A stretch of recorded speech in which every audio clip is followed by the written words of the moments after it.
आप देख रहे हैं न्यूज 24/7 झारखंड। झामुमो के केंद्रीय प्रवक्ता कुणाल शारंगी ने राज्य में नई शिक्षा नीति के तहत कॉलेज और विश्वविद्यालय में इंटरमीडिएट का परीक्षा को बंद करने के तुगलकी फरमान पर नाराजगी जताई है।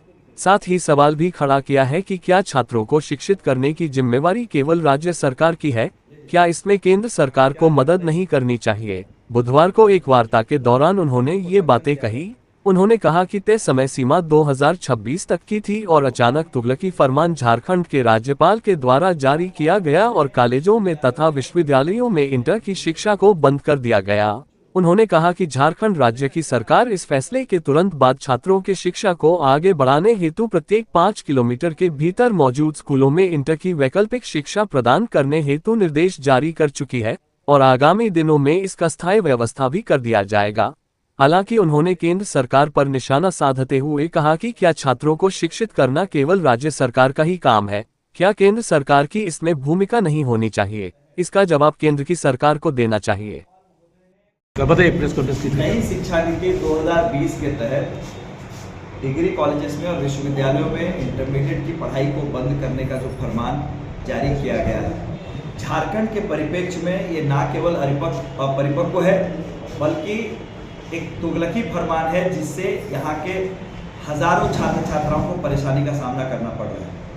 क्यों, जैसे इन लोगों ने नोटबंदी की घोषणा की थी, जीएसटी की घोषणा की थी, लॉकडाउन में भी बिना तैयारी के लॉकडाउन लगा दिया गया था कोविड के समय, उसी तरह का ये अचानक से लिया गया निर्णय है। और संघीय ढांचे में केंद्र सरकार की भी उतनी ही जिम्मेदारी होती है बच्चों को शिक्षा देने की जितनी राज्य सरकार की होती है, लेकिन यहाँ पर एक तरफा निर्णय लिया जा रहा है और लगातार दबाव बनाकर यहाँ तक कि जो छात्र छात्राएं पिछले वर्ष से भी अध्ययनरत हैं विश्वविद्यालयों में, डिग्री कॉलेजेस में, उनको भी कहा जा रहा है कि वहाँ से इंटरमीडिएट को बंद किया जाए।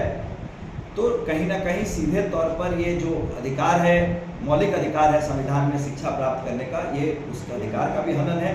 और केंद्र सरकार को राज्य सरकार के साथ कंधा से कंधा मिलाकर यहाँ आधारभूत संरचना का विकास करवाना था। पहले पर्याप्त शिक्षकों की व्यवस्था, पर्याप्त प्रयोगशालाओं की व्यवस्था, ये सारी चीजें की जानी चाहिए थी। उसके बाद आप इंटरमीडिएट को बंद करते डिग्री कॉलेजेस और विश्वविद्यालय में, लेकिन अचानक से किया गया है जिससे परेशानी का सामना हजारों छात्र छात्राओं को करना पड़ रहा है। लेकिन राज्य सरकार ने उसकी वैकल्पिक व्यवस्था की है। जरूर इसमें भी कई चुनौतियां हैं।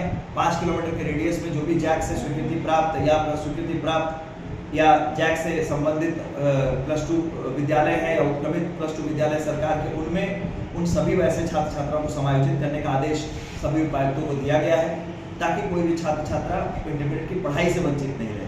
लेकिन इसमें भी कई चुनौतियां हैं।